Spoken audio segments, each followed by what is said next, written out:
వచ్చి అమాయకంగా పెడితే ఎవరు ఊరుకోరమ్మా. ఒకటి నువ్వు ఈరోజు బీసీలు అని అంటున్నావు కదమ్మా. జగన్మోహన్ రెడ్డి గారి హయాంలో 2019 నుంచి 24 వరకు ఎంతోమంది బీసీలు, పేద బీసీలు, మధ్యతరగతి బీసీలు ఒక దమనకాండకు గురవుతుంటే ఆ రోజు నువ్వు ఒక బీసీగా ఉండి, నువ్వు ఒక శాసనసభ్యుడిగా ఉండి, ఒక మంత్రిగా ఉండి కనీసం ఆ రోజు బీసీలపైన దాడులను ఖండించలేదే ముఖ్యమంత్రి దగ్గర అని నువ్వు ఆ రోజు ప్లీజ్ ప్లీజ్ అని బాధపడి ఉండాలమ్మా.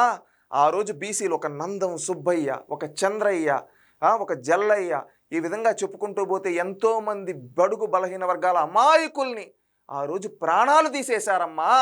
మీ జగన్మోహన్ రెడ్డి గారు ఉండేప్పుడు రాక్షస పాలనలో ఆ రోజు ఒక బీసీగా నువ్వు ఎదిరించునుంటే ఈరోజు నీకు ఆ రోజు పదవులు అనుభవించి బీసీలని దగ్గరకు కూడా రానియకుండా బీసీ చావుల గురించి వ్యంగ్యంగా మాట్లాడి బీసీలని తక్కువ చేసి మాట్లాడి ఆ రోజు అహంకారపూర్వితంగా ఆ రోజు ఉండి ఈరోజు మీరు చేసిన తప్పులకి, మీరు చేసిన కల్తీ సారా వ్యాపారం వల్ల ఎంతోమంది ప్రాణాలకు, అలాంటి వాళ్ళ ప్రాణాలు ఉసురు తగిలి ఈరోజు మీ పైన కేసులు పడితే నోరు అడ్డు అదుపు లేకుండా మాట్లాడితే ఇలాంటి సంఘ విద్రోహ శక్తులు, రెచ్చగొట్టే వ్యాఖ్యలు, సమాజంలో హేయమైన చర్య అని నీ పైన చట్టబద్ధంగా కేసులు పెడితే ఈరోజు నువ్వు కులాన్ని తీసుకొని వస్తున్నావంటే మీరెంత దిగజారిపోయి ఉన్నారో ఈరోజు రాష్ట్రంలో ఉండే ప్రతి ఒక్కరు ఆలోచిస్తున్నారమ్మా.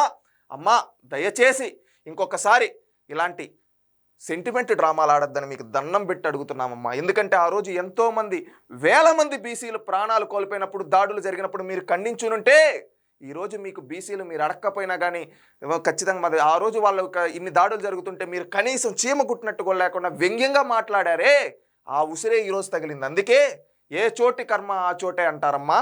ఇలాంటి డ్రామాలు వద్దమ్మా. ఇంకనైనా చేసిన తప్పులకి క్షమాపణలు కోరండి ప్రజల్ని. నీ భర్తని క్షమాపణలు కోరమని చెప్పు. ఇకనైనా మారుతాం, లేకపోతే ఇదే అహంకారపూరితంగా ఉంటే కాలగర్భంలో కలిసిపోతామమ్మా. తెలుసుకోండమ్మా.